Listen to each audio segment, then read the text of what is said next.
the King David. At the dawn of the machine cities in space, the nations of Earth chose to establish a presence in space, used 3D printing of metal to create these immense machine cities. Tens of thousands of people began settling up in space.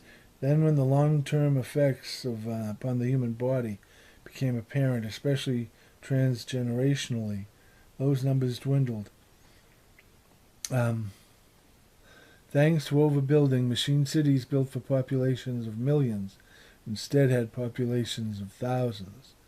And many others were no longer habitable due to bandits, pirates, and thieves. That is why each machine city that survived the downturn would create a trading post at a safe distance from the city and a defensive shield established around the city to protect itself.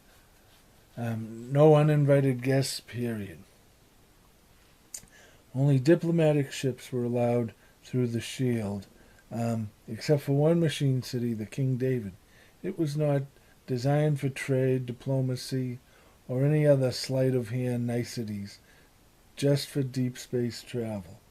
Powered by a propulsion system that did not yet exist, where the other cities were designed as ships that sailed upon only one sea. The King David was designed to cross oceans, and at the heart of the King David was Eden, a superstructure containing libraries of genetic materials, seed banks, egg banks, sperm banks, all the flora and fauna of the earth.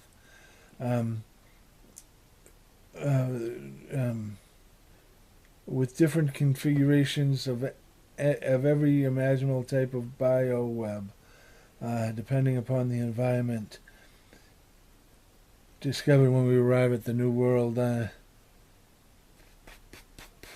as well as artificial wombs and robotic nurseries. The size of the structure of Eden alone was staggering. Each self-contained unit was contained within another self-contained unit called a neighborhood unit or structure, and all of them housed within the larger lead-lined structure of Eden. These structures were all designed for re-entry into the atmosphere, any atmosphere. The King David was not in space for trade or commerce, but to complete a mission. It only wanted to be left alone. It had no trading outpost. The King David was designed for interstellar flight. It knew its purpose, and it would not be swayed or delayed by niceties or other sleight-of-hand interactions with the other space cities, lacking only the propulsion system necessary to achieve it. They trained and lived for it, although they all knew that many hard truths surrounding it. Pirates, bandits, and thieves are the nicest people you could ever meet until they get what they want. Then they'd slit your throat as soon as look at you. The first wave of piracy in space was the most successful. The subsequent waves, not so much.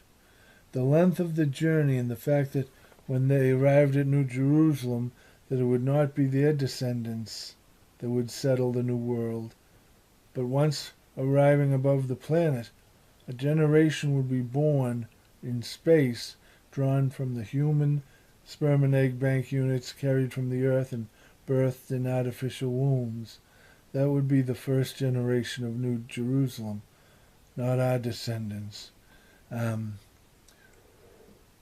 Birthed above the New World. That once they came of age, they would crew the New Eden. The lead-lined Eden unit was designed as a standalone re-entry unit, and once the lead burnt away, it was a damn fine ship. They would crew the ship down to the New World. All of the units within the Eden unit would be the first structures of the new colony. They would be the first generation of New Jerusalem, while the King David would either remain in the same solar system as New Jerusalem or not. Its destiny now its own, its future unwritten, its purpose to be decided by the citizens of the King David themselves. Their purpose would be to find a new purpose. The propulsion system that the King David had could barely get them to the edges of the solar system, and not much further. That is why the unit containing the propulsion system was designed to be switched out. All of the units that formed the King David were designed to be switched out. The solar panels and solar sails could easily be maintained, repaired, and thanks to 3D printing, switched out. Everyone on the King David's crew were volunteers. They all knew what they signed up for, a one-way trip, and they all were told the larger picture. Once the King David had interstellar propulsion capabilities, then the journey would begin to the new world. Unfortunately, the Phylum Plague, an airborne pathogen, happened down on Earth before the propulsion system was ever even invented, and it was broadcast live. So a quarantine was placed upon the Earth by the city-states. There was panic, chaos, and attempts to organize a Congress of the city-states was attempted. So the King David had a decision to make. Does it throw in with the new Congress of the city-states? If it left now, it looked like it was looking at over 1,000 generations of the King David's crew before it reaches the new world. Do they stay or do they go? Bravely, they did not wait, in hopes that the Phylum Plague would be defeated and the earth restored. Instead, they unfurled their sails and departed. Just past Pluto, they noticed that there were many moons and asteroids that were rocketing past our solar system. So they started tracking one on a long-range scanner. This one approaching moon that would soon be hurtling past them was rich in mineral deposits and slightly larger than our own moon.